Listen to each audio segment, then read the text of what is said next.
வேட்புமனு தாக்கல் இன்றுடன் நிறைவடைந்த நிலையில் தமிழகம் முழுவதும் பல்வேறு முக்கிய வேட்பாளர்கள் மும்முரமாக மனுக்களை தாக்கல் செய்தனர்.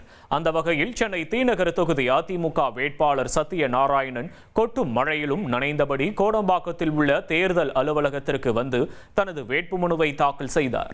மனு தாக்கலுக்கு பின் செய்தியாளர்களை சந்தித்த அவர், மழையால் வானில் சூரியன் மறைந்துவிட்டது என்றும் வரும் தேர்தலில் அதிமுகவின் இரட்டை இலை மலரும் எனவும் நம்பிக்கை தெரிவித்தார். அண்ணன் எடப்பாடி அவர்களின் ஆட்சி செய்த போது பல்வேறு நலத்திட்டங்களை மக்களுக்காக அறிவித்து வெற்றி செய்தார். இதன் காரணமாக இன்று உதயசூரியன் மறைந்தது, இரட்டலை மலர்ந்தது என்று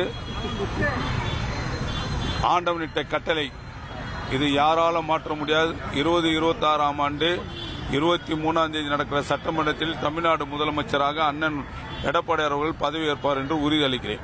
1,27,00,000 மனங்களை வென்ற தந்தி டிவி யூடியூப் சேனல். தவிர்க்க முடியாத தம்ப்நெயில்ஸ், கலக்கலான கான்டென்ட்ஸ். நீங்களும் இந்த குடும்பத்தில் இணைய இப்பவே சப்ஸ்கிரைப் பண்ணுங்க.